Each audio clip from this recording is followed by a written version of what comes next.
Glad you can be with us on this Tuesday. We're excited right now. We're in the middle of an outreach. We have our Vacation Bible School not only reaches children, but we have a women's workshop and a men's workshop. It's just a great joy to be able to minister, and we're so thankful for this opportunity.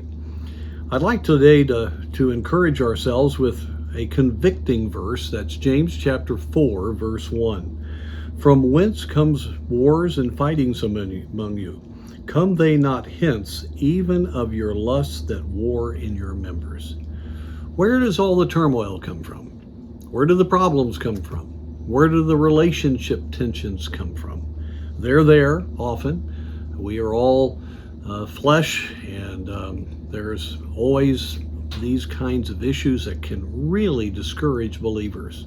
Well, the Bible's very blunt here. They come because of the lusts that are warring in our members. We desire things, and if people stand in our way or situations hold us back, we can get angry, we can have wrong thoughts, we can get bitter. Verse 2 says, ye lust and have not, ye kill and desire to have and cannot obtain, ye fight and war.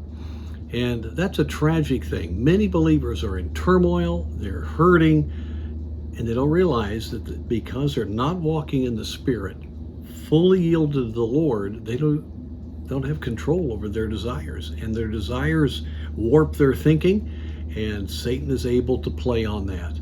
It goes on to say, ye have not because ye ask not. You could have victory. And many times ye ask and receive not because ye ask amiss, that ye may consume it upon your own lusts. And so here, I want to encourage us with this. If you're under stress today, if you're frustrated about someone or something, if you're just filled with anxiety, it really gets down to the fact we aren't in a relationship with the Lord in which He will give us peace and just a real sense of joy in our lives, and give us control over the wrong thinking about what we want to have. We're willing to give, we're willing to sacrifice, we're willing to get right in our relationships. All of these things can occur when the Spirit of God works. And when that happens, there's encouragement. God begins to work in relationship. He meets our needs. He changes what we desire. He gives us a contentment and a satisfaction. And that's what God wants to do for you and for me today. So may God help us understand we can ask and we will receive the power of the Spirit if we'll yield to Him and let Him have control of our lives.